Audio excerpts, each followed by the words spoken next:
preseason football is like your first wife. You know, you try it out.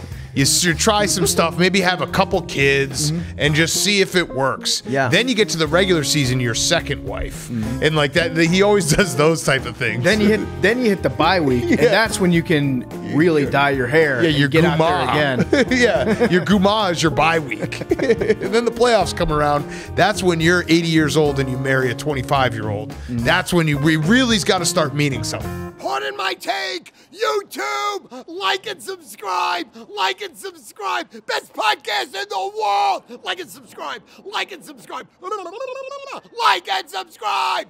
On today's Pardon My Take, we have actor Tony Hale.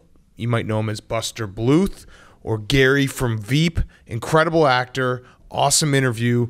PFT and I are both big fans of Arrested Development and Veep, so it was one of those interviews that was fun for us, and you can tell that he enjoyed it as well. We have Mount Rushmore of things you overthink.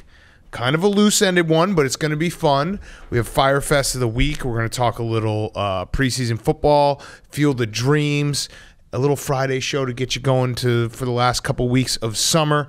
Before we get to all of that, speaking of summer, SummerSlam will be WWE's biggest event of 2021, headlined by megastar John Cena versus WWE Universal Champion Roman Reigns, live from Allegiant Stadium in Las Vegas on Saturday, August 21st, and Barstool is going to be all over it. You're going to get full coverage, interviews, access over the next 2 weeks, so stay tuned. I think Brandon Walker's going to be there. I think Robbie might be there, so if you're planning on going out to Vegas, get ready. It's going to be a party. Book your flights. Buy your tickets at Ticketmaster.com. And if you want to check it out at home, SummerSlam will stream live Saturday, August 21st at 8 p.m. on Peacock, which you probably have already because you watched our darling Jake call the PLL game. So, SummerSlam, August 21st, 8 p.m. It's going to be awesome. It's going to be incredible. It's going to be the end of Grit Week, so we're going to finish Grit Week. You go right into SummerSlam. Get excited. WWE, Roman Reigns, John Cena, SummerSlam, August 21st at 8 p.m. on Peacock. Okay, let's go.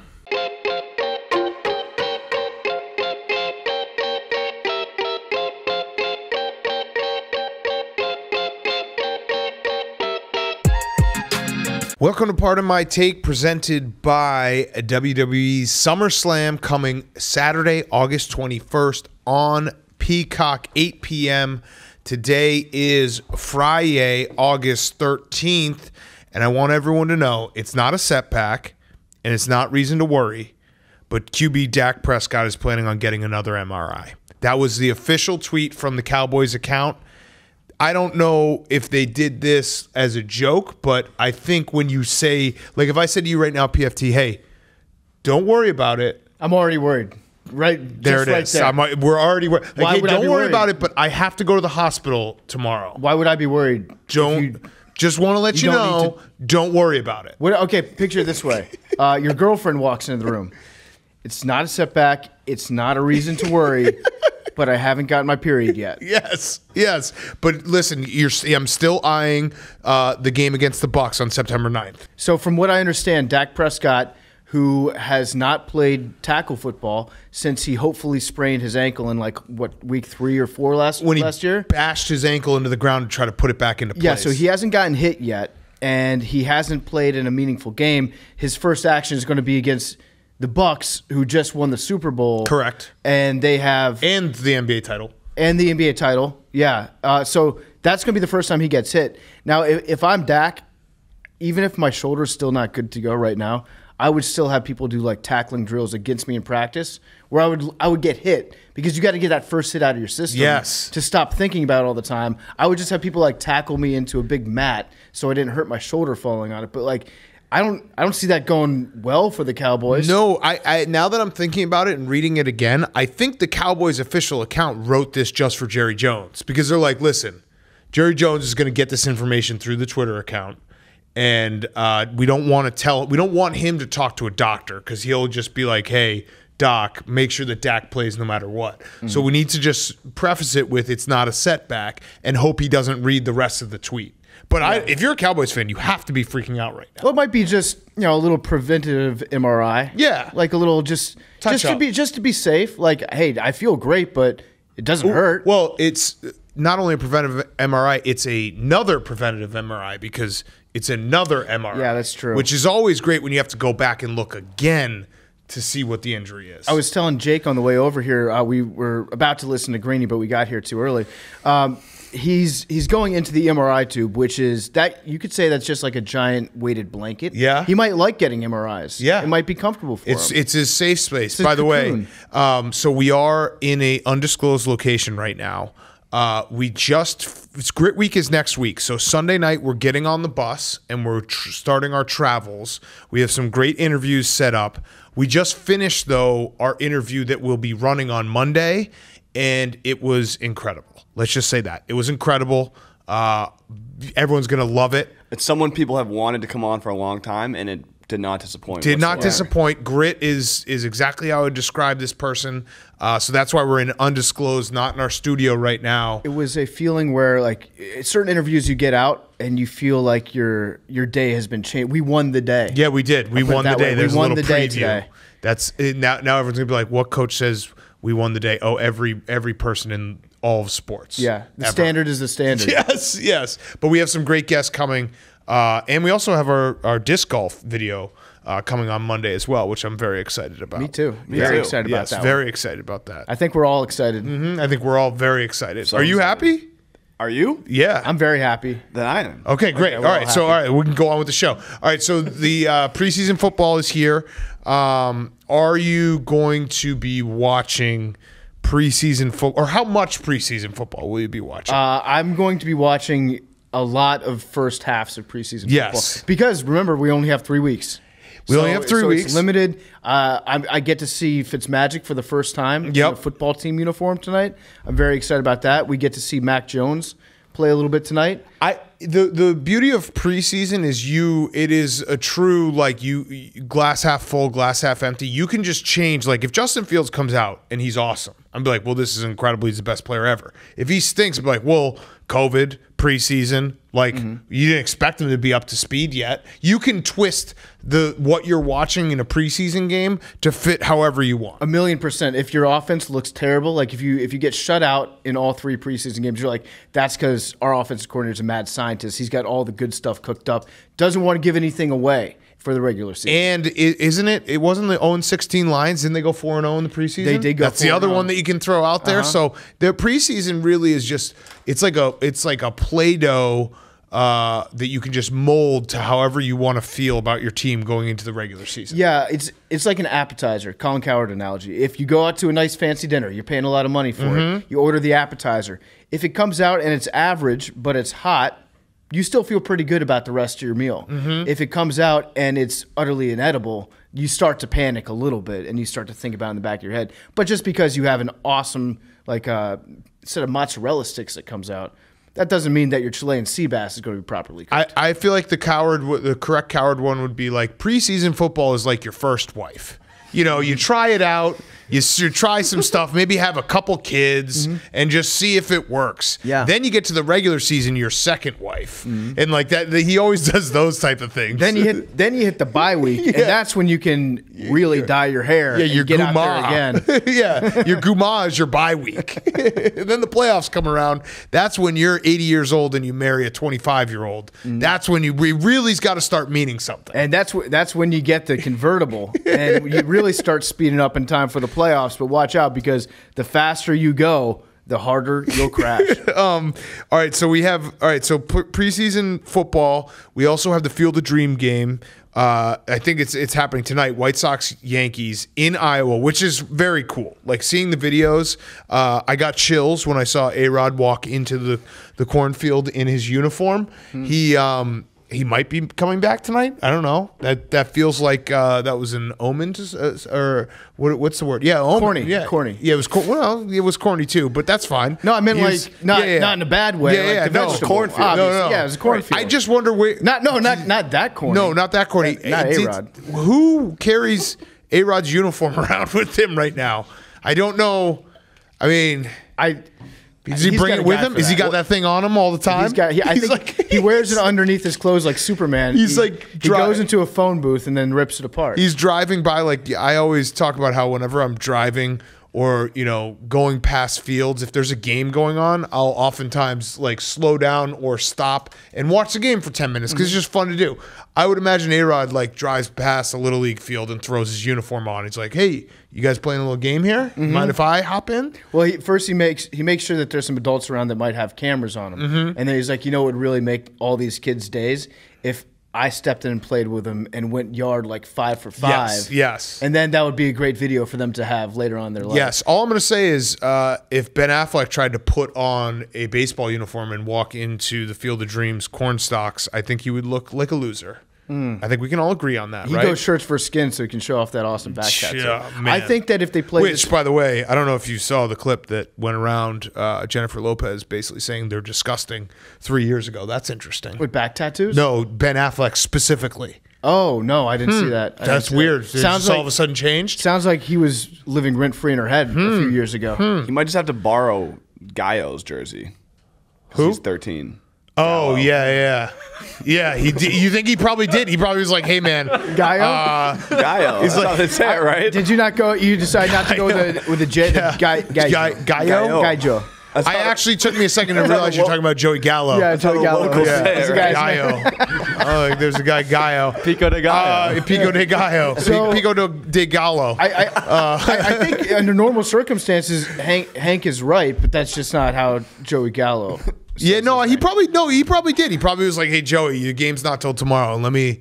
Can I get those pants, maybe the underwear as well? Just throw this thing on, make it authentic." I think if they play this game in Iowa, they should not have an outfield fence. I agree. It should just be the corn. Yes. And then if there's like a grounder that would bounce into the wall, they have to run into the corn and try to grab the ball out, try to find it. And if you go into the corn and catch it while in the corn, that counts as an out. That's an out. Absolutely. Yeah, they should not have an outfield fence there. That's a big mistake. I'd say that's probably the biggest mistake that Major League Baseball has made this week. Yep, agreed. Absolutely. Oh man, people are mad. People are big mad.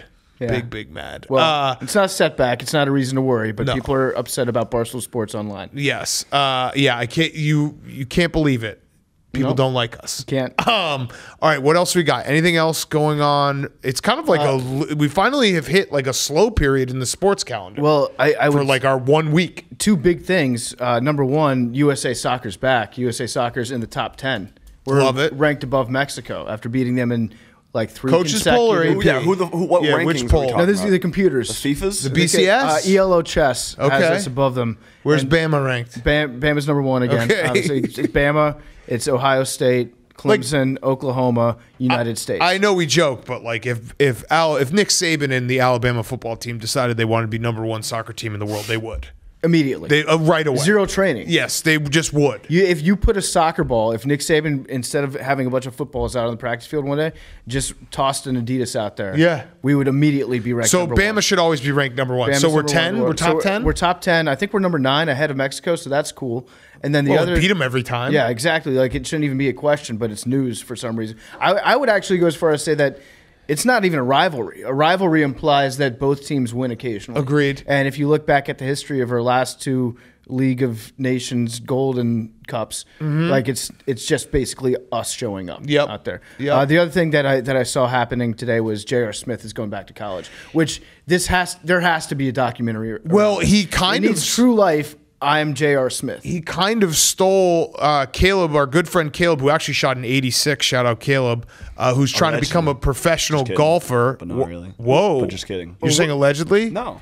We hatched up We're the already idea. professional golfers. Yeah, we hatched up the idea a while ago on air that Caleb, who played college football at UNC, should re-enroll because he still has eligibility and just go through college and play on a golf team. And then J.R. Smith took our idea, and now he's probably going to be a professional golfer. Yeah, he needs a documentary about this. Yes. J.R. Smith just getting high as shit and playing golf every day, going back to college. That's the dream. Really, retirement should just be going back to college. Yes, I agree. Yeah, J.R. Smith documentary absolutely has to happen. Yep. We should do it. Yeah, call it Greens Fees. Do you think he has to? Do you think he's going to get to like the pro, and he takes off his shirt, and they're like, JR, like you actually do have to wear a shirt. Do you? I know you have to wear pants, but do you I'm have to pretty wear sure you have to wear a shirt. I don't think you have to wear think pants so. either in college. Yeah. Oh, college you don't? It's anyone's okay, so game. he can just go in his underwear? He could go shirtless. I think I'd like to see him just go shirtless. And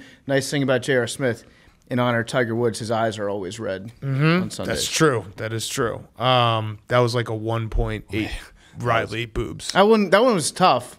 Ezekiel Elliott was a lot better. Ezekiel Elliott's catching on like that one was wildfire. tough though. Yeah. Well, yeah. I mean, listen. Sometimes they just hit you, and I have to let the takes flow through me. I don't have a filter on this. Yeah. thing. If you tweeted that from Rick Riley's account, people would be like, "Boo." No, I would. To be clear, I would never in a million years even tweet that from my account. Okay. All right. What? Anything else? Leroy's? RIP. R.I.P. Come on, dude. Leroy would never stoop to having that shitty of a take. Anything else, Jake?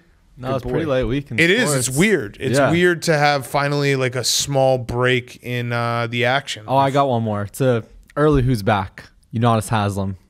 Yeah. Signs. Oh my god. What? We were You're just not talking cheating. about him the other day. It's The like, Heat. who's on the Heat this year? They have to bring back Udonis. He's got a contract whenever he wants it for the rest of his life, right? Just to be on the bench. Yeah. And maybe Yeah. fight one guy on the team a year to keep him in check. He's gonna play forever. Forever. Literally the definition of Heat culture. It's if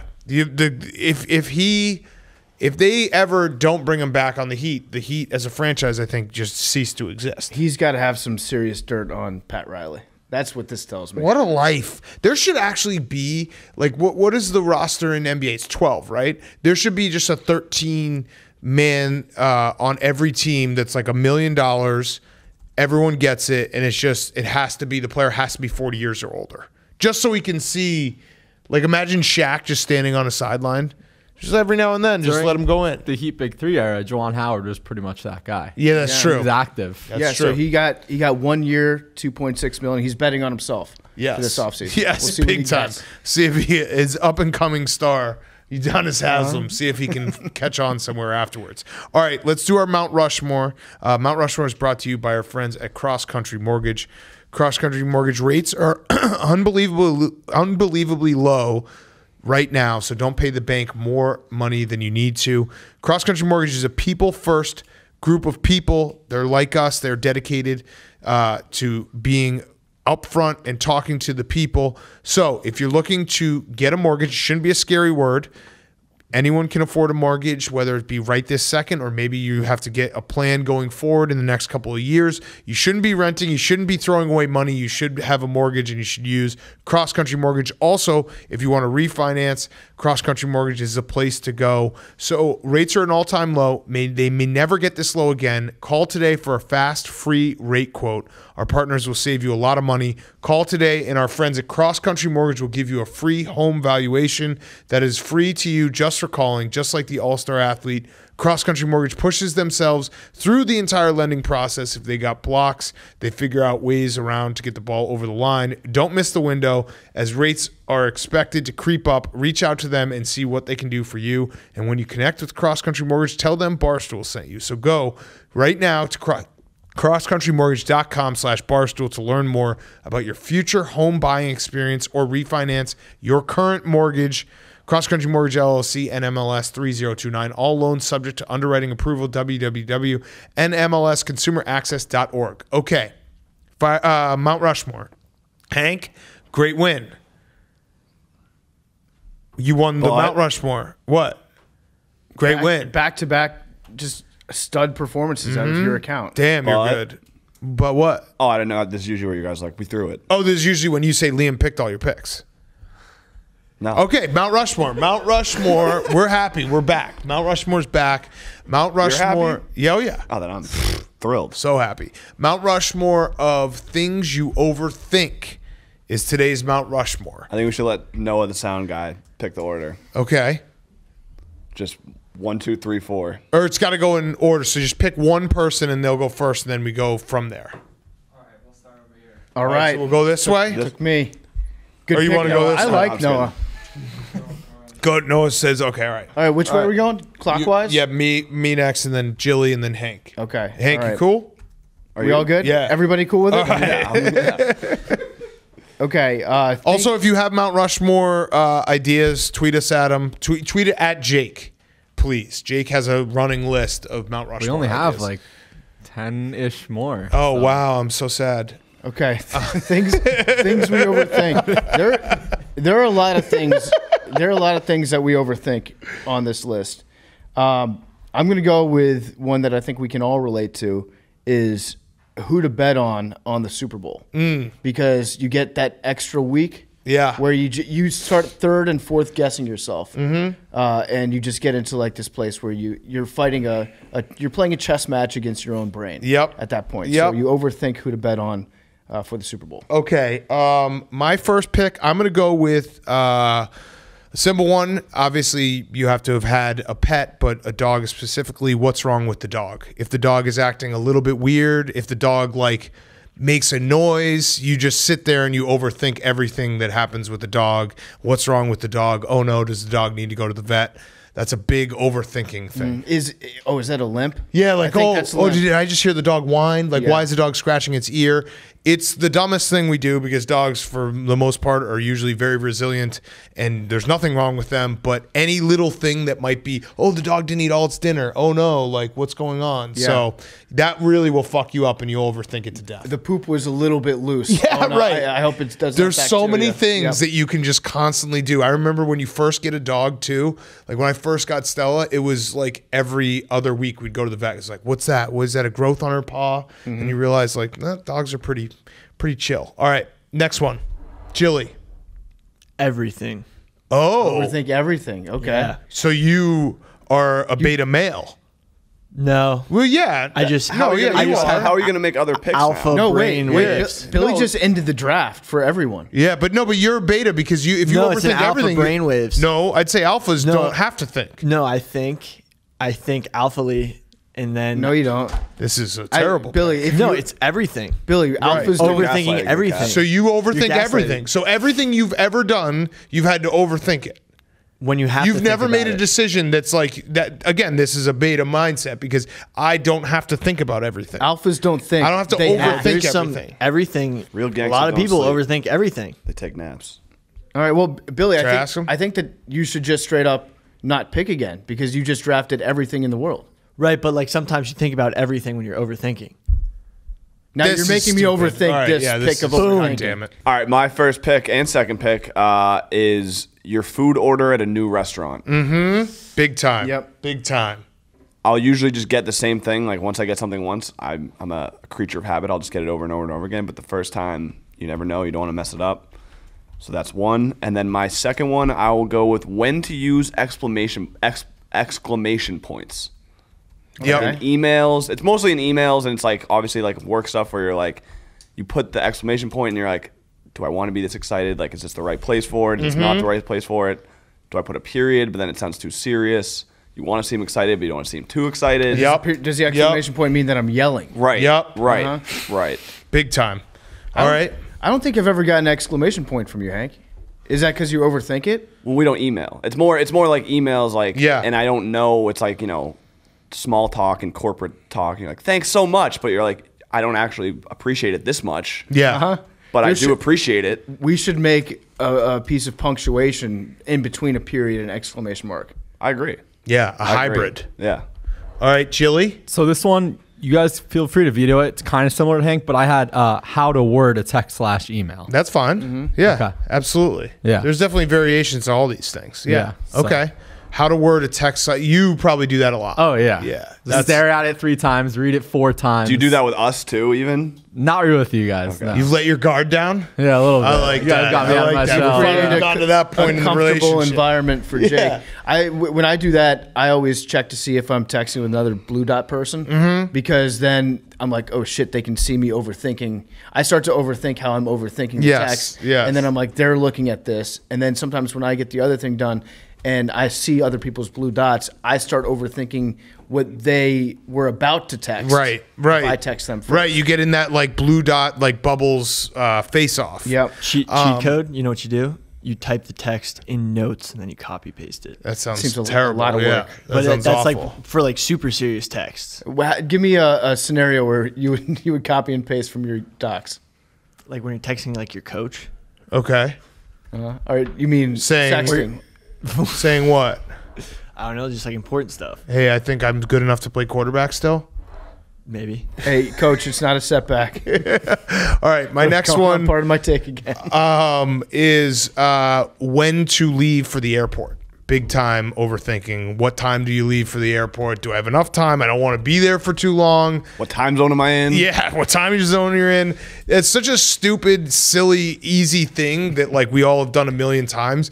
But no matter what, like you always, whenever you have a flight, you're like, all right, what time should I leave? All right, maybe I should leave a little earlier than this. I always end up leaving like 15 minutes earlier than the time that I set I should leave. I do the backwards math, so I'm just like, okay, I want to be there an hour before every flight. How long does it say right now in Google Maps it'll take me Right, to get but to the then airport? but then You like have if to it's factor in like security, tomorrow too. morning, I'm leaving at 9 a.m. Like how long is the if the traffic's bad? How bad is it gonna be? If it's no traffic, might get there too early. It sucks. Then you got to do subtraction because it's like, wait, I've got clear, which Yeah. is, Jake, what is clear? TSA pre-check on steroids. love There we it, go. love it. All right, so I got 2 coming back, huh? I'm going to go with stuff you should have said. You ever lay awake in bed at night and be like, I really wish I'd said this. Yep. I really blew it. You start or you start like rethinking what you did say and how you could have tweaked it a little bit. Or like next time I see this person, I'm going to say it's basically the entire plot of the Jerk Store episode of Seinfeld. Yep. So stuff you should have said, and then next one, whether to go for 2. That's easy. If you just take the one. Give me a test. Okay, here's a great one. You probably won't get this. You are down 14 in the fourth quarter. There's 6 minutes left. You score a touchdown. Go for 2. Yep, you're right. Always. You got it. Always. All right, my next pick. What about if it's before halftime? Yeah, well, But what does you're the chart down say? Then I say, what does the 28. chart say at that point? I get my chart out. Okay. What? All right, my next pick. But then the announcers are like, he's being too cute with it. If you go for 2 too early. Okay, I'm gonna go with my next pick is going to be. Oof, I got a fucking couple that I want to pick from. Okay. Overthinking when you catch a whiff of a bad smell, whether it be like, all right, is this coming from me? Is this my breath? Is something like, did I step in shit? And then you overthink. That carries with you throughout the day of like, am I the one who smells? And overthinking that all day long. Like, did I not forget to put on deodorant? It will fucking kill you. Ruin a day. I've got a little life hack. If you think, like, if you have that little tickle in the back of your brain where it could be me that smells, what I do is I just quickly stand up and sit down and do a little Give shoulder yourself a shake. little, yeah. And then I just, all the air that gets going through my body, I take a big whiff. And if it's clean, then I'm good. It's Yes. somebody else. Yes. All right, Jilly. Free throws, Got it. Okay. Yep. They're free. They're free. but you're at the line. Yeah. Okay. Muscle time. memory. Mm-hmm. Those should be something you don't. No. Good pick. But the thing is, a lot of people Pick. do. No, but Positive remember, vibes Billy only. already picked everything. Right. Positive vibes only. That Hank does make a good point where it's like the one thing that you always hear people say about free throws is like, Don't think. you don't think. It's truly just muscle memory. Yeah. Like if But you it's like- practice enough, But it's like, don't think about penguins. Okay. Huh? You're thinking about penguins. No, I'm thinking about No, your I'm not. I'm thinking weird about your goatee fucking and free when you're gonna throws. Free shave throws, it. everyone overthinks free throws.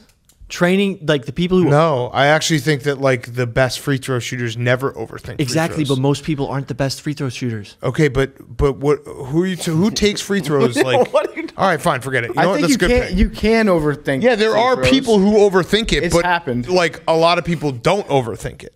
A lot of people do. Okay. Okay, More people All right, do positive than vibes. don't. I'm not going to fight with you. I disagree on that. outer space. Oh yeah, big time. It's one of those things I try not to think about because when I do, Yep. Fuck yeah. I usually just want to like it's like nothing matters in the world because you're like, who cares what I do when the outer space exists? Dude, I got a little of that. Not to get libbed out here, but climate change definitely. Like when you think about it too hard, it kind of Yeah, fucks well, I mean, you especially up. with kids, it's like Yeah, it fucks fuck. you up. Yeah, like what have you done bringing living things into this world, knowing that in like 50 years they won't even be able to live in Miami? There's a meteorite coming in 2142, I think. Oh, okay, That cool. go. date might be wrong, but they said that Do yesterday. they send you like a Google Calendar thing about that or what? Yeah, asteroid. It's coming close. This is another one Wait. of Billy's studies. Is that they're saying the New York Post? Yeah. Yeah, that sounded like a New York Post. Please quote tweet this. Okay. All right, and then the last one. This goes back to like high school, college days. It happens Actually, no, it happens at the office too. When you're in a long hallway with someone, and it's just you two in the hallway. Yep. And you don't know when to acknowledge them, if you're supposed to acknowledge them. Like you're just walking on that hallway, and the whole time you're just like overthinking, what am I supposed to do when I walk past this person? Great. Yes. So it's like, when do I greet this person? Yeah. Do I greet this person? Do I greet this person? How do I we greet both them? know we're in this Yeah. room, but I don't maybe not even know this person. Yeah. Like it happens in the office where it's like I walk by someone I don't know, and I usually just go with the head bob. What I do is the other variation to this is How's it when going? when you see someone from work, your flashlight is on. No big deal. When you see someone from work, outside of work, going to work, and you like avoid saying hello to them because you don't want to also walk with them all the way to work. Do you know what I mean? Like Right. you'll see someone like at Starbucks and you'll be like, all right, hope they didn't see me. I didn't see them. Yeah, or when you leave work and then you see each other on the train, but like on the other side of the train. Yeah, you're like, I'm fuck. not gonna walk up to them and talk to them. And then have to be in a conversation for the next half hour. right. This one is pretty self-explanatory. It's what to pick for this Mount Rushmore. Good Mount one. Rushmore. So Mount you guys Rushmore's have in general. everything and what to pick for this Mount Rushmore. There's only I only And It's just Mount Rushmore's in general. Right, but you also have everything. This is meta. This is you guys really cry. but everything is I like- actually think you guys are gonna win, but whatever, because of everything. I actually think we're gonna lose. I think the free throw pick, but maybe I'm overthinking that. All right, my last pick is your March Madness bracket. The biggest paralysis by analysis. Like, do I have enough underdogs? You know, when you do the whole like, oh well, I have all chalk, so I got to pick a couple high seeds that I don't really like, but you know what's going to happen. You could just stare at it forever. Yeah, which one seed do I think could lose in the second round? Yeah, right. And you're just like, probably none of them, but Yeah. I need to have one, so I'm not like, Johnny Chalk over here. All right, my last one. It's similar to that. It's whether to hit a 12 against a 13 if the dealer's showing a 3. That one I'll sit there for 10 seconds, which is an eternity on the blackjack table. Yeah. I usually hit that. Wait, yeah, I Billy, usually hit that. What's that? Billy's doing 12 the math. against a 3. Yeah, you should. Yeah. I think it's like 51%. Well, Yeah, you're I assuming think that you they have a should. face card. So what are you gonna stay on 12? book says hit. Yeah, What says hit? I hit Yeah. that. Yeah. But Hit if it they have hard. a face Well, you card, hit everything. I then they can't get play. I another can't play face blackjack card, with you or they PFT. bust. Especially if you're at the end of the table and you don't want to take that bust card from the dealer. It's truth. It's tough. PFT and Hank are the biggest. Like, I'm just going my gut here. Like, No, not I'm just me. going I with my almost got in gut. a fight No, with I'm River the a few years opposite. ago. I've come down from that. 'Cause Yeah. we used to do it with people I knew, and it was kind of funny to just be like, whatever. And then me and this guy almost got like he tried to fight me. Yes, And I was like, yes, all right, yes. I get it now. No, I'm probably the most Just wilding considerate out. person. If I'm playing Wilding out. if I'm playing at the end of the table, I will go just strictly by the book because I don't want to fuck up anybody else's. I've day. given some death stares to people who don't play by the book. I It bet just you- sucks. it's not- It sucks I when they mean- do it. It sucks. I can gotta be handle. You can unconventional handle it sometimes. once every now and then, but when someone's just going fucking balls to the wall, like I'm just doing whatever, hitting on crazy shit. Like sixes hitting and on- fives, it's hard for me to stay. Usually, It Well, depends on where the casino has. There's times when you got to hit. I know. Yeah. It really depends on if the casino has a metal detector. What? Well, if you care about it, people get pissed. if they have a gun or a Yeah. knife. Okay. All right, things we missed. I'm just gonna keep going forward on that one.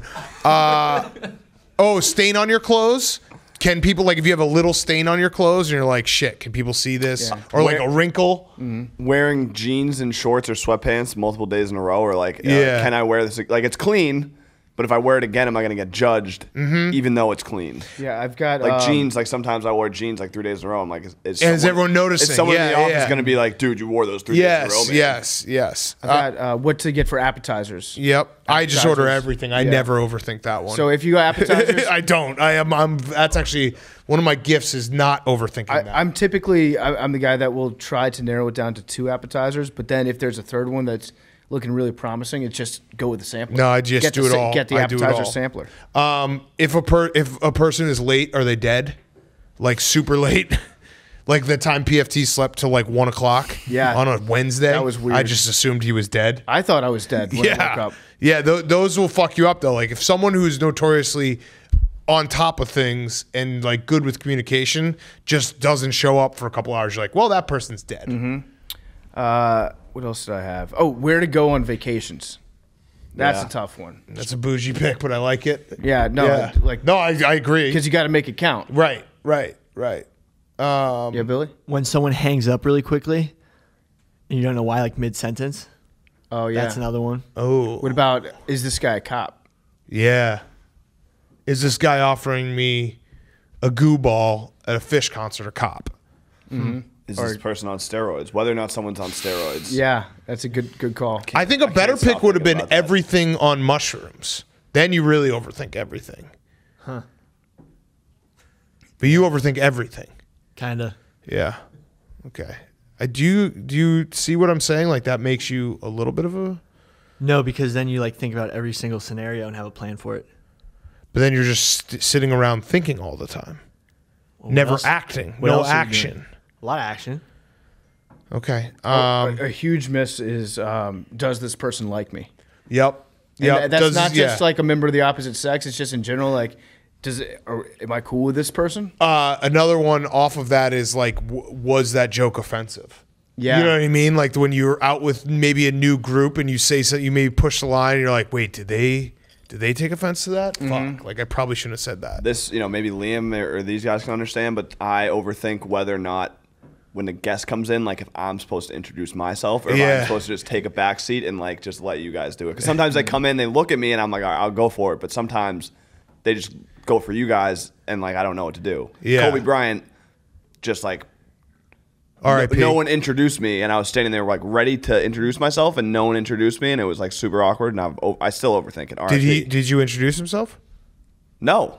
Mamba mentality. Yeah. Never introduced myself to You producers. did me no favors. Yeah. Sorry. Italian. was really it. Italian. Big time Italian. No, well, yeah. What Italian. about this is kind of similar to Hank's thing about whether or not to say hi to somebody when you're approaching them in the hallway, but I've talked about before when I get face to face with somebody on a sidewalk, which side am I going to step to get around that person? Because then you end up in the dance where you're going back and forth. Yep. Well, yep. That's my worst nightmare. And just sidewalk speed in general, because sometimes you're like walking and I'm kind of picking up speed on this person, but to get all the way past them, you have to take it to a new forward. gear, and it's like, do I really want to speed Yep. walk past this person, or do I want to be like basically on their ass right behind them, and they might be like, what the fuck is this person doing? Yes. Big So then time. you just have to awkwardly like really walk fast past them, Yeah. and then turn it back, take the gear back. If you're talking about from a woman's point of view, is this guy behind me a rapist? Oh, On the yeah. sidewalk, like, Yeah. I would- Also, from a man's point Yeah. of view, am I a rapist? No. walking Like, behind no. Like, does that person think that I'm following? Right. Yeah, so- yeah. No. That there are times late at night when you're like, wait, this woman thinks I'm following her, but I'm just walking here. Like, should I say something? Yeah. But then me saying something makes it way worse. That's a bad So spot. I've got two moves. If it's late at night, if it's not a crowded area, and I'm within maybe like 30 feet or so, I'll either cross the street and go to Yes, the other side to make her yes. feel okay, Mark Cuban. or if I'm catching up, or if I'm catching up to her, I'll just be like, "Go to pass you on your left real quick," just to What a honk. Like you're on a fucking bike. just to let them know that the footsteps that they might hear, Yeah. like, I'm going around you. So you speed up towards them. Yeah. Yes. I've done it many times. yeah. Hot soup coming through. That would be a good place to use that one too. Yeah, you definitely should use that late at night. Hot soup come through. Another one for bets is trap bets.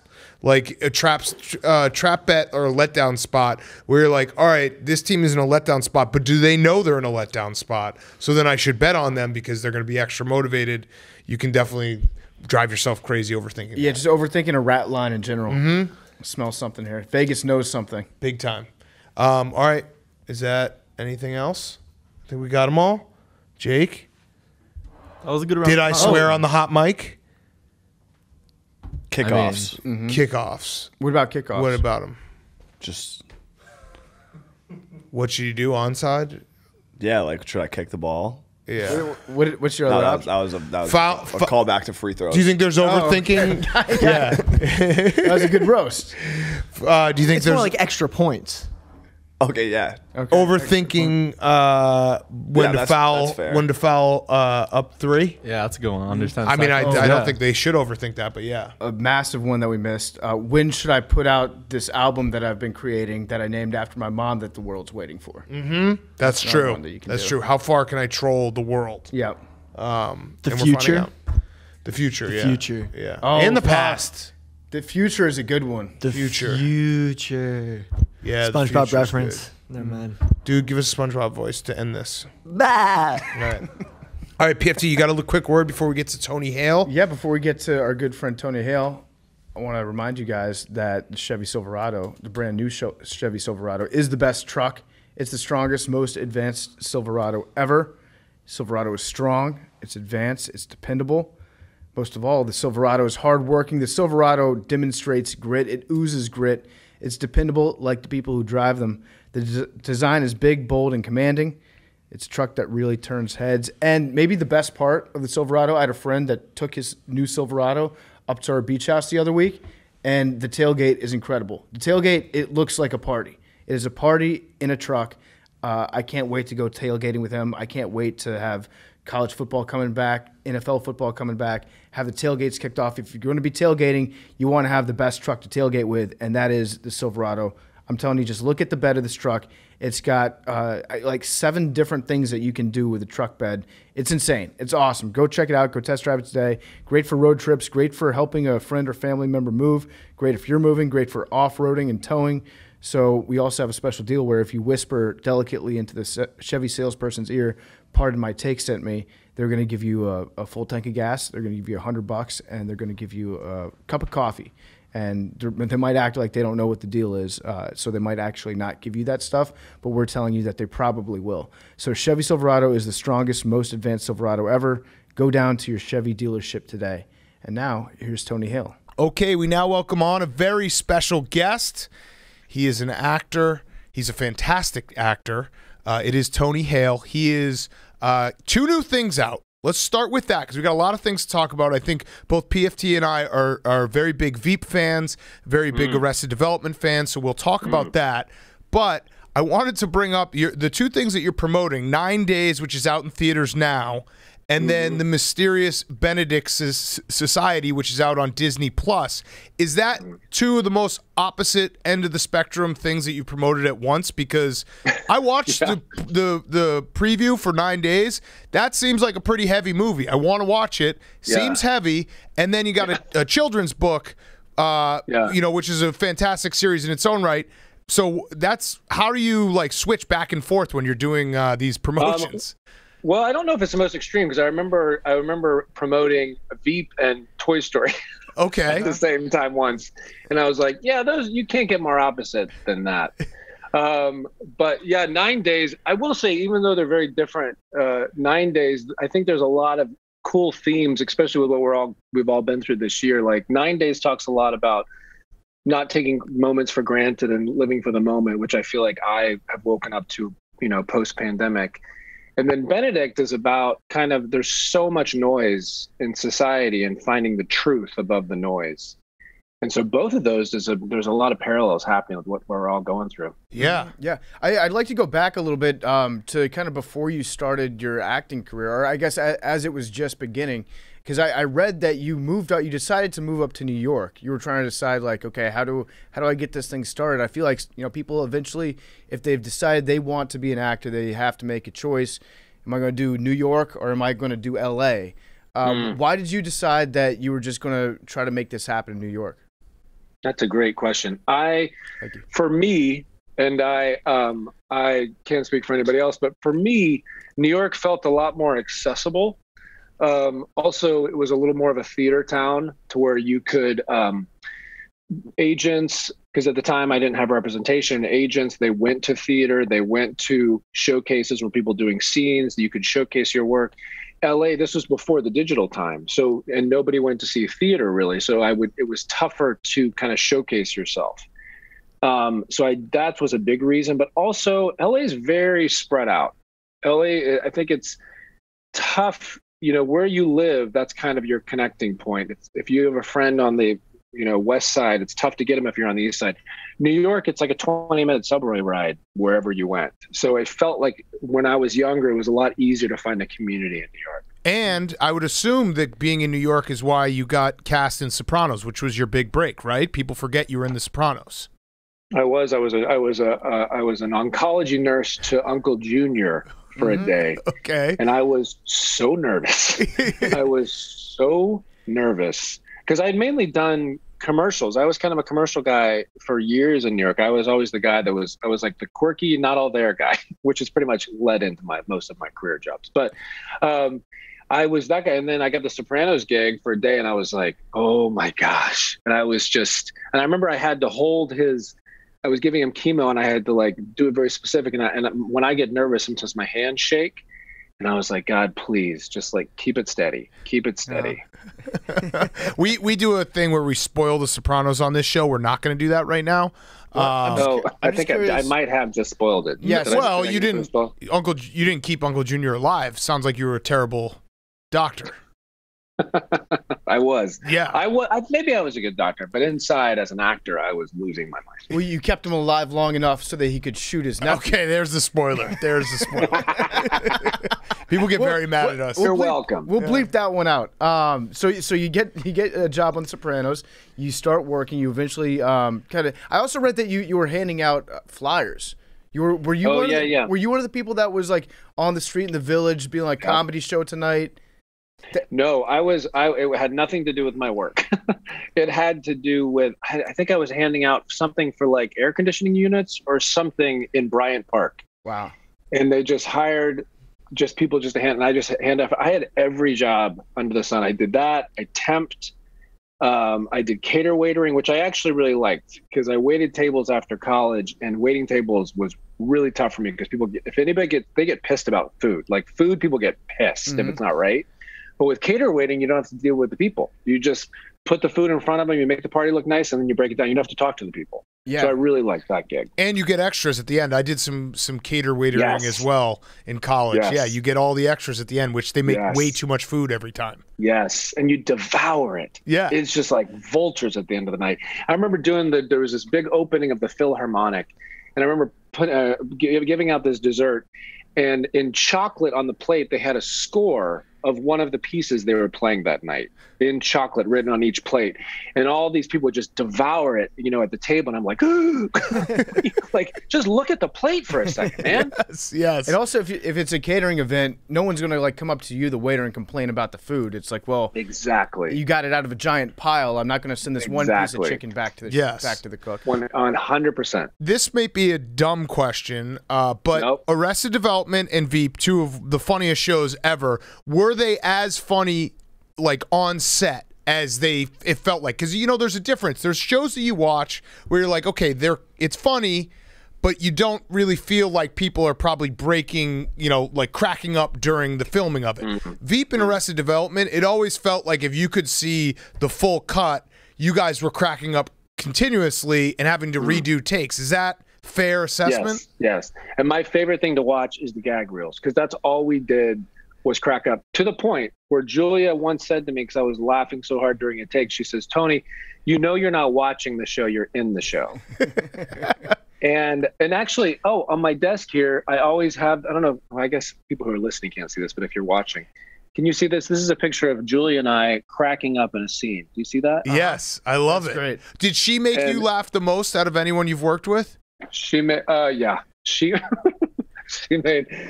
I will say her and Will Arnett made me laugh really hard and Arrested, and just so many people on that show made me laugh really hard. But Julia, because I was so close in proximity to her all the time, we caught each other's like just noises of like going, oh, okay, just like small things, and then to keep it together right behind her, that's just impossible. Like you can't. It's just not humanly possible. So I would ruin take after take after take. I mean, your job is to stand next to Julia Louis-Dreyfus all the time. That a lot of people would say that's the best job in the entire world. It is. She is, and not only is she, incredibly gifted with comedy and many other things, but she's just a cool person. She's a really normal, kind human being, and that to me is that's what it's about. And so both of the characters, both in Veep and Arrested Development, I feel like you're exceptional at your physical comedy as well, and not like a slapstick way, like guy who gets hit in balls with, you know, a football. It's more like just your facial expressions and your awkwardness kind of just falls off the screen. Were you all? Is that like something you practiced to get to that point, or did you always have a little bit of that in you where it's like, I don't know, you're really good at it. I don't know, I can't really describe it, but it's incredible. It comes from so much pain. No. Yeah, what happened in your life to get like that? Let's get into it. Let's get into the trauma.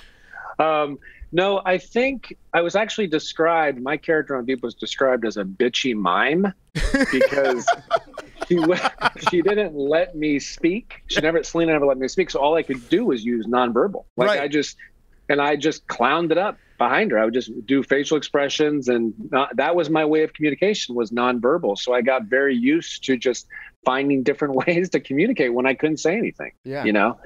But I don't know where that comes from. That's a great description of your character. One thing, it always stood out to me in both of those roles that I don't know if it was the closeness of the writers to the actors or if you guys adjusted the scripts, but it seemed like the stuff that was written for the entire cast in both Veep and Arrested Development fit the characters so perfectly.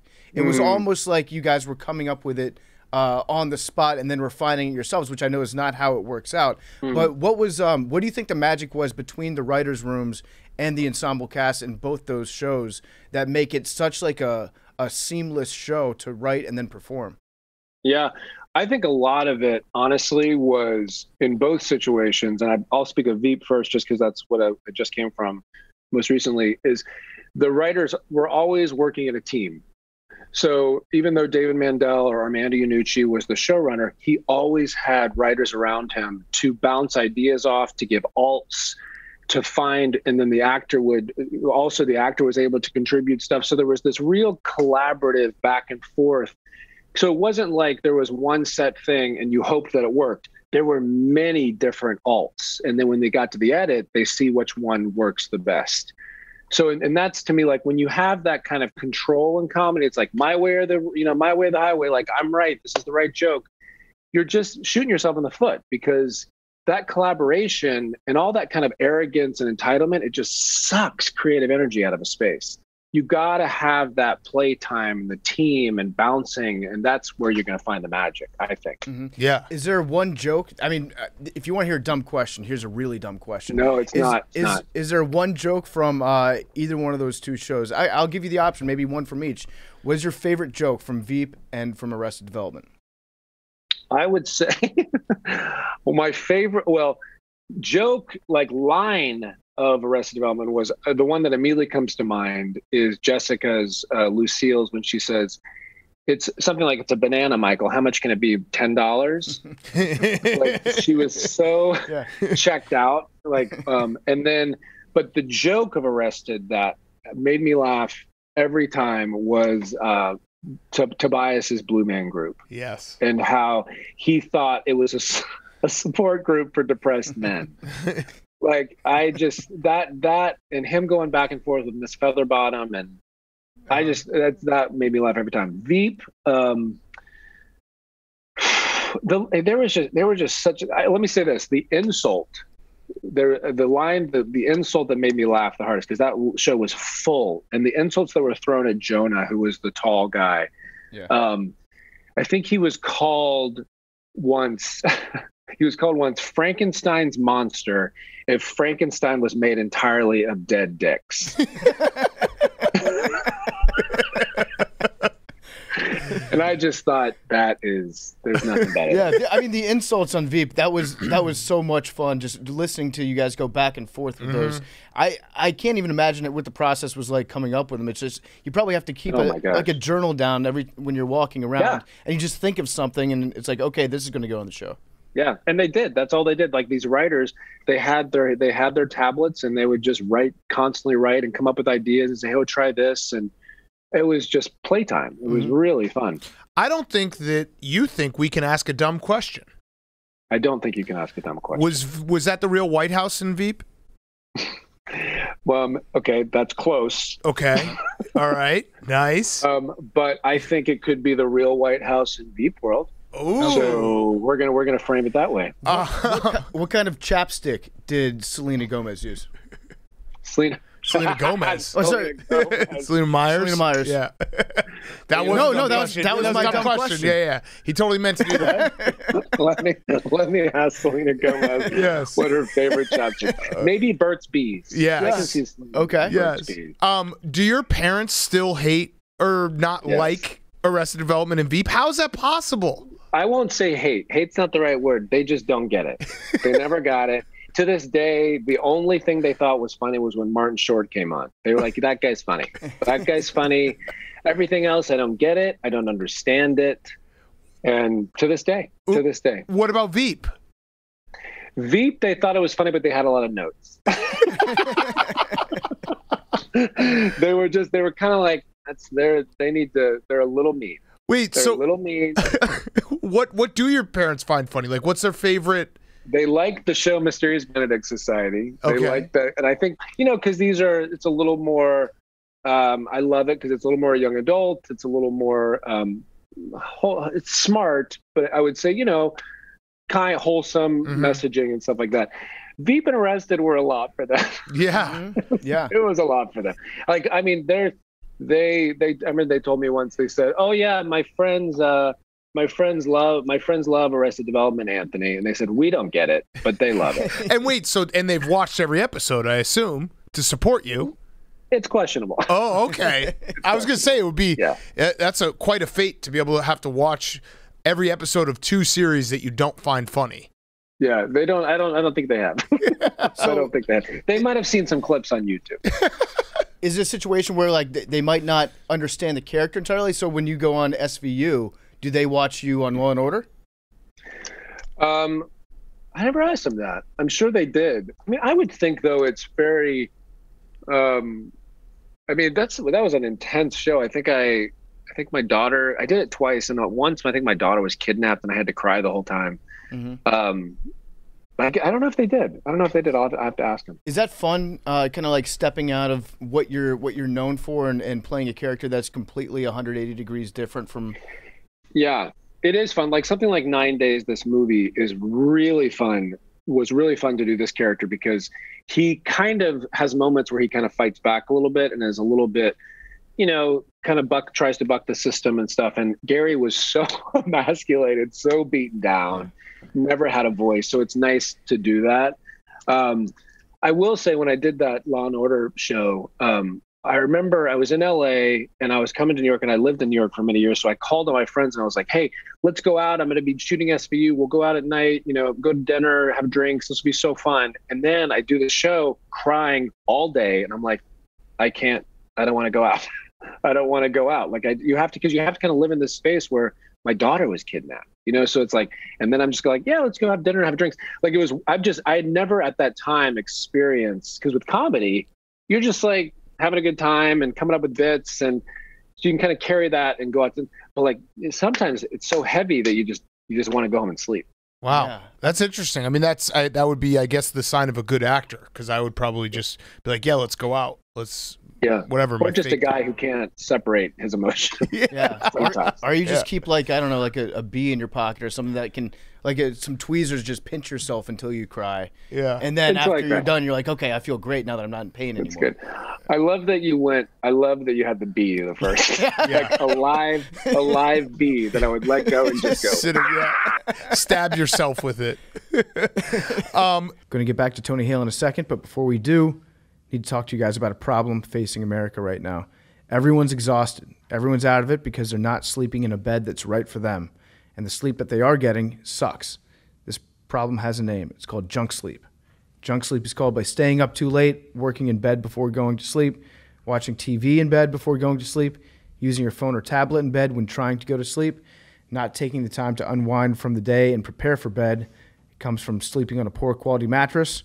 And most of all, it comes from not talking to a Mattress Firm sleep expert. So if you're trying to unjunk your sleep, and you should be, America, the best way to unjunk your sleep is by speaking with a sleep expert at Mattress Firm. They will match you to the best mattresses and sleep products out there based on your specific sleep preferences. you can get your best sleep possible. And best of all, Mattress Firm, we are pleased to announce, is partnering with us for this year's Grit Week, spreading the word on how to unjunk your sleep. Billy's going to be sleeping on a Mattress Firm mattress on our bed or on our RV. He's going to be staying inside. He's probably going to have the best sleep out of all of us. We're going to be sleeping in fancy hotels, I'm sure. Billy's going to be sleeping on a Mattress Firm mattress, having the least junky sleep of all. To unjunk your sleep, go to mattressfirm.com or go to a Mattress Firm store today. Speak with a sleep expert. Now, more Tony Hale. So, Veep, the one thing I really, really do love, and no spoilers because people should watch it if they haven't. I don't know what you're doing if you haven't. You guys did nail the series finale, which is almost impossible to do. You see it all the time. Some of the most iconic shows in the world, like people complained about the Seinfeld series finale. We obviously had Game of Thrones, Sopranos. Did you know in the moment, like, this is perfect? Like, we've kind of this is gonna work. We've ended this in a perfect way.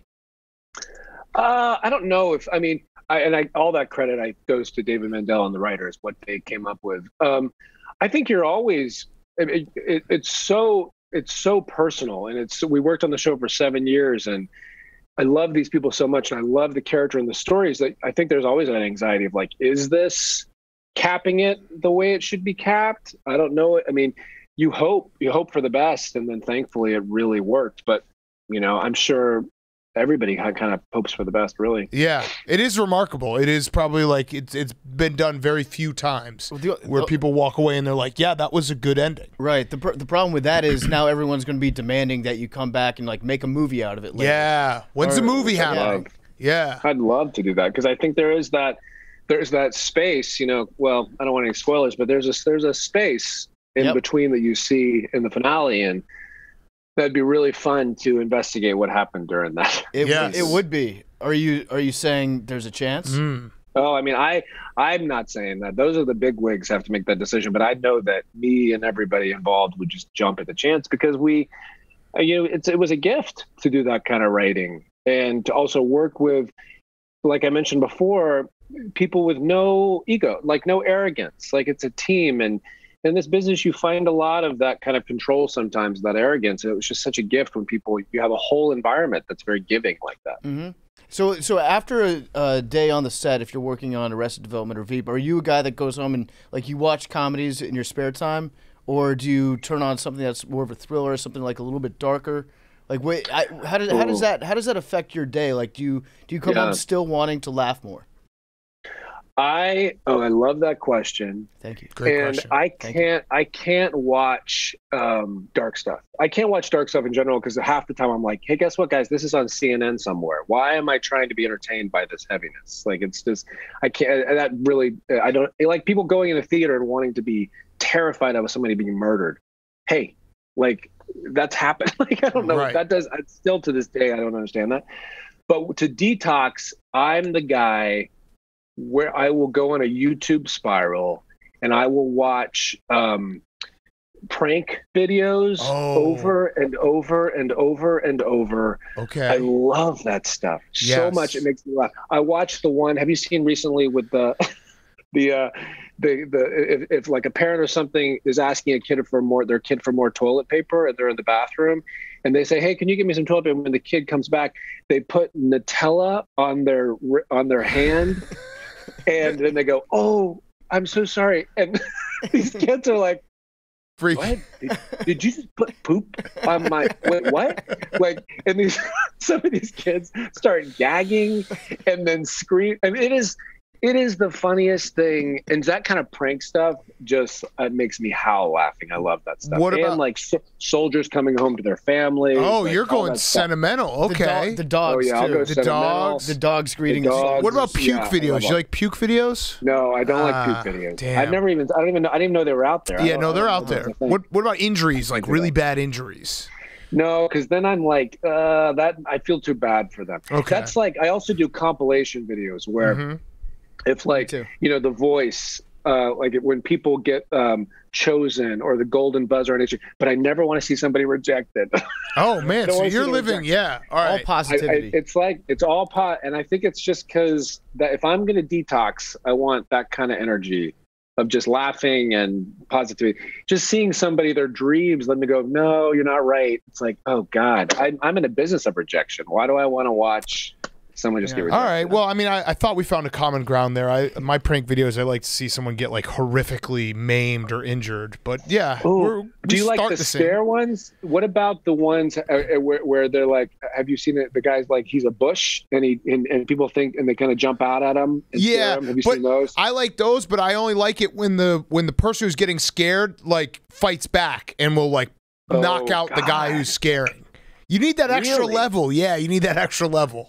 No, that makes me too uncomfortable. Yeah, too uncomfortable. Like I like prank when they laugh. I like prank videos when people go into stores and prank people. Then the person who's getting pranked flips out and beats the fuck out of the pranker. Oh my God! So you must have really liked that show, Scare Tactics.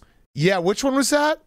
There was one. I didn't watch it because it got really dark. Like people walking in and thinking their friend was murdered and all this kind of stuff. And it was like, ooh, this is a fine line, but you might have liked it. Yeah, I like it because sometimes if somebody's doing a prank video out in public, it almost becomes the person that's doing the prank becomes really unlikable because they're just messing with people like during the course of their day. Yeah. So then I like to see that person get their comeuppance. That's what I'm saying. Okay. Yeah, I like when the pranker goes into like a grocery store, pranks some random guy, then the guy turns around and beats the fuck out of the pranker. Oh, I see. Yeah. That's heaven to me. Okay. Like, for example, in the bathroom video, the mom like holds her hand out the door and puts Nutella on the kid. Yeah. If the kid were to then actually crap in his hand and throw it in his mom's face, that would be funny because otherwise what you're looking at is a kid that's going to be scarred for life, probably grow up to be a great actor. Yes. And have a lot of these issues come out on camera for our benefit. Yeah. I want the kid to kick the dad in the balls. And like... I'm sure those are out there. Yeah. Those are out there. Well, that was, prank videos. Or just like you mentioned earlier, some of the outtake reels, the gag reels. I'll watch a gag reel from any TV show or any movie. It doesn't matter if it's a comedy movie. In fact, it's probably funnier if it's a drama and people are laughing. Yes. Game of Thrones has a gag. I think a gag reel, but I think I like it also because you see you can capture real authentic moments in that time. It's like, it's all a play. You're seeing people act, but when that happens, you see them at their most authentic place. Mm-hmm. Yeah, no, I agree, and it's the best to like I said, you can feel it when you watch a show, and you're like, these people really enjoy being around each other. Yes. How long does it take to tape like one season of Veep? Like, how long were you guys actually with each other? I would say maybe from like September to March, April. Oh wow, that's a lot longer than I thought. Yeah, and that's the same for because when I shot Mysterious Benedict Society, it was like August to beginning of February. So you're really spending a lot of time with everyone and really getting to know them day to day. And the bummer about Benedict, I mean, it turned out beautifully, but we were in COVID, so we couldn't even hang out.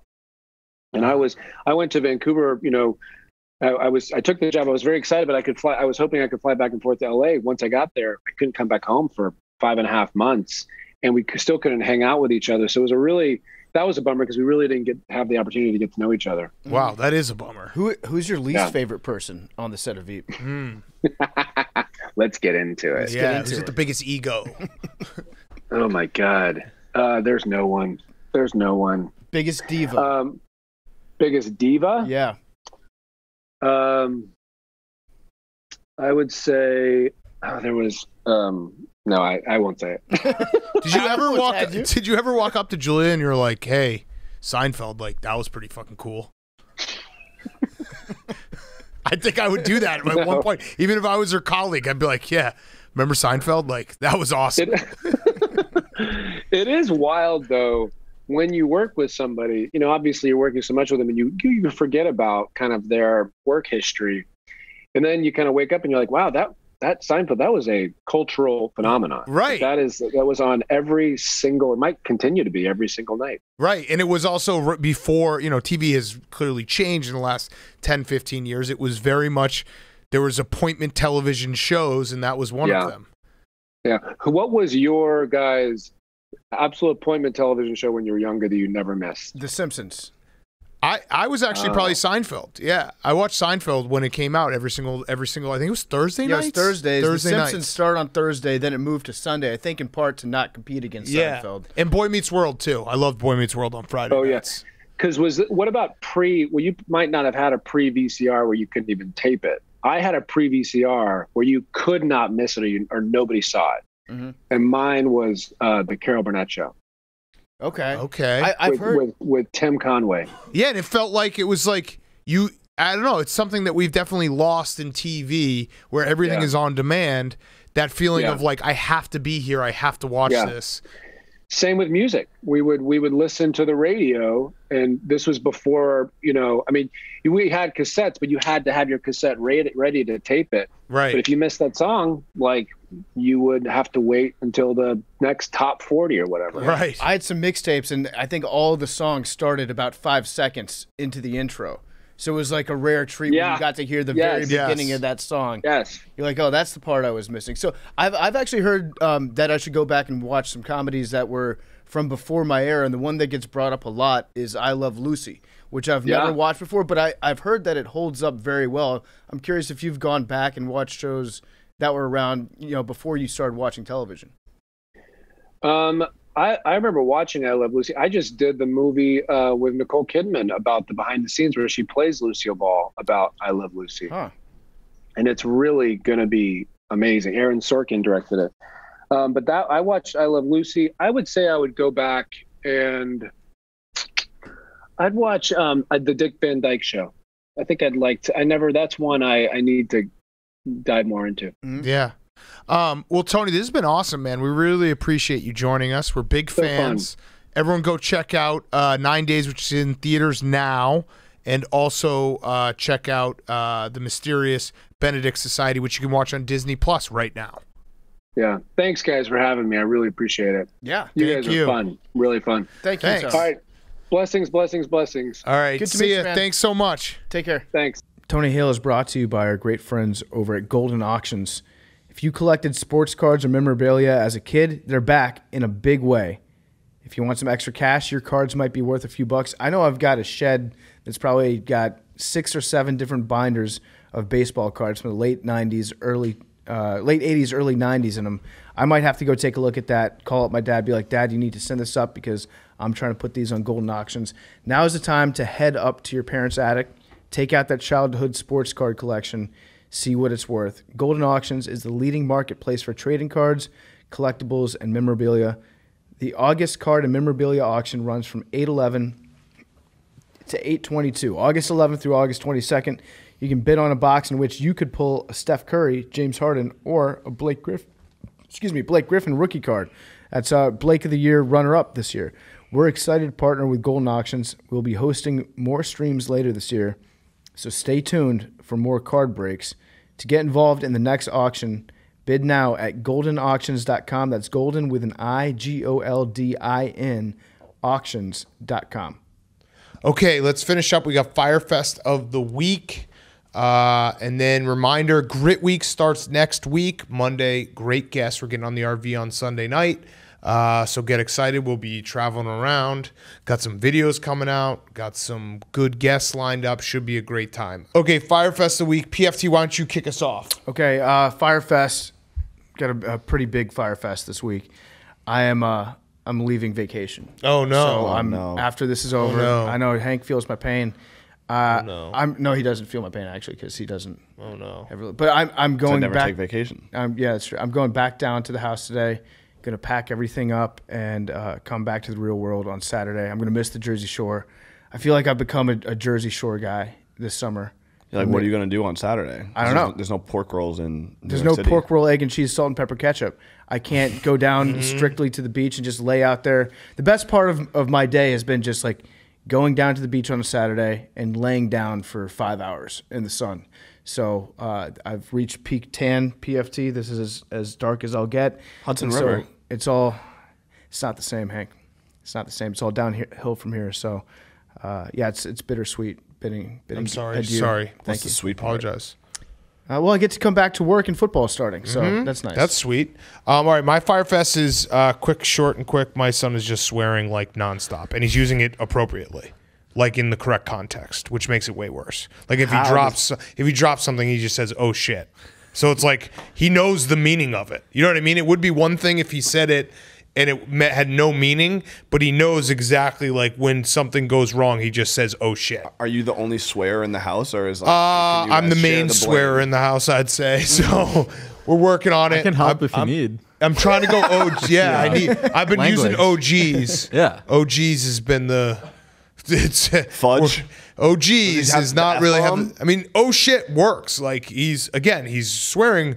If you're gonna swear, if your child's gonna swear, at least have him do it like in the right context. And we've got that knocked out. Is he like, Dad, look at this big ass rock I just found? Yeah, no, he'll drop it and say, "Oh shit." This is a shitload of rocks. Yeah, right. And then he also says, "Oh fuck" sometimes too. So yeah, Maybe it's got this is what are you gonna do? What are you gonna do? You live your life one way, never swearing like myself. And then all of a sudden, your son wakes up and decides he's going to swear. he just learned them out of nowhere, which Yeah. is crazy. Do they say that on Bluey? Yeah, no. So yeah, I'm fucked. Fudge. Don't listen to this. fudged. We should. Yeah, we I should should maybe have work Jake on just your- show up. Yeah. Uh-huh. Oh, geez. The nanny Yeah. with Jake. All right, Jake, your Fire Fest. Yeah, so a few days ago, I put my water bottle in my backpack and I didn't close it correctly, and everything got wet. It's pretty simple. What? That's pretty bad. That happens to me like 4 times a week.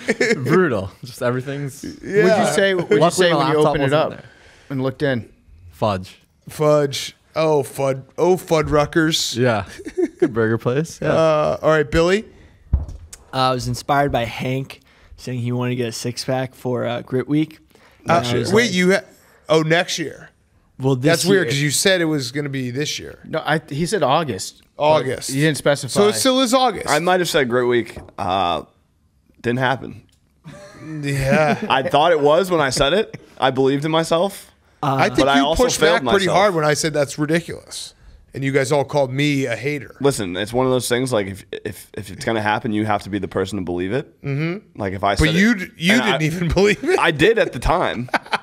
A couple weeks later, after a few pops, a couple days at the beach, moving. Let's just say next year, next Grit Week. Let's do it, Hank. It is. It is bulking season. I'm now. gonna say- now that Rowan pointed this out. Now that the sun is setting before 8 o'clock, it's time to bulk. Time to I'll get just big. throw it out there. I'm not trying to be a hater, but I don't think you'll have a 6-pack for next group week either. That's a lie. I will. Okay, we do this all 100%. year, every year. Well, I actually thought Hank was going to do it, and I was like, I can't have Hank having a six-pack. I mean, not See? having a Someone six-pack. Wait, so you got one? No, this is the worst part. I started like drinking green tea all day, like speeding up my metabolism. Just ended up losing like all my muscle mass and don't even have. Wait, a I thought that was because of the vaccine. No, the vaccine's awesome. You should get all 5. And Joe Biden, please give me $1,000 for being a vaccine influencer. You definitely lost your muscle mass because of the vaccine. There are reports. Coming from Studies. you. Studies. Billy studies. Many people are saying. So, wait, did you were trying to get a 6-pack? Yeah, I was like, yeah, let's cut. Like for the first And time in my it life. just didn't work? Yeah, it just didn't work. Damn. I'm just like skinny fat. Apologize to you. Yeah, it sucks. Sad. And then Cam took a picture of me at Frolf, and I looked like a meth head Disc next to golf. Yeah, garbage disc can. golf, Please. Oh, by the way, whoever that guy is, the photographer that took the pictures, I don't know. I'm about to pay that guy to just become my personal photographer. Yeah, because they're awesome pictures. I saw the picture of me Who throwing is the he? disc golf. How do And- we get him? He's with Kyle. Gay Pat texted me and he goes, "Are you the Just Rock?" Pat now. It's just Just Pat now. Yeah, just Pat. Wait, how did you By how did Pat. you get the picture? Because we got tagged in it on Instagram from the people that did it. I have. I don't know how that camera works that he has, but it just adds muscles to me. I don't look like that, but now like I have to have all my pictures come from Yes. that guy. Yes. Great picture. All right, Hank. All right, this is kind of weird, but I am going to use my serious, one of my Let's Get Serious cards on the show. We don't do it often, but we did just interview someone, and he was talking about the importance of if you have a microphone and trying to help people and just like doing what you can when you can. So I just thought I'd share, like, last weekend I had an aunt suddenly and like tragically pass away from a house fire that happened when she was asleep. It's been like a very sad and surreal week for the family, and I just felt like I should. It's a minor thing, but just saying, like, check your fire alarms. If you have like a bunch of shit plugged in, make sure like you're not like. I can't help. Whoa, Siri. Make sure you don't have like a bunch of like extension cords on extension cords on extension cords, like. And it's just one of those things where it's like I know in my past, like I've like cooked and like my fire alarm went off and I just like unplugged it, got rid of it, and never forgot about it. So it's one of those things I just felt like I should share it. I know it's been like a weird, crazy summer for me. I might not have handled it the best, but I appreciate you guys and the listeners. I know PFT says it every time, but I love you guys too. I love you guys, and yeah, that's it's weird. It's weird to get this serious. No, but I do it's a feel good like point, because you're right. You're like, how many times I've like cooked, fire alarm goes off, take the batteries out, don't put them back in. Right. Like everyone's done that. I've taken an entire smoke detector off a wall and just like put it down on a counter, forgotten about it. But yeah, check your batteries right now, and yeah, be careful. So like with the extension cords. Yeah, it's like if you have like whatever the extension cords with 6 converters, don't plug another extension cord with 6 converters into that because you need the plugs. Like obviously, like some houses can't take all that much power. Yeah, be safe out there. Yeah, but yeah. All right. Well, thank you, Hank. Appreciate it. Sorry. I mean, I did. No, I was thinking about saying something, and then the interview on Monday when as he was saying it, I was like, I felt like he was talking to me. I was like, all right, I should. I was iffy on if I was going to say something or not. I probably wasn't going to until he said it, and I was like, all right. And I should say this. There's a sign of when we actually get serious, because we don't do the browser sound. Right. So that's when you know it's actually serious. So please do that. Thank you, Hank. Billy, any recap? Yeah, it's gonna be hard to follow that up with funny stuff. You got this. But, you were planning on funny stuff? Yeah, just trying. See what I did there? Yeah. I just listened to the mood for you. Yeah. I did that so for we got Carson. We got Carson Wentz walking around at practice right after surgery, no boot. So who knows what's going on there? No boot, is that like no cap? Yeah, no boot. Whatever. Isn't that the sushi place in Beverly Hills everyone goes to? Nobu? No boot, yeah.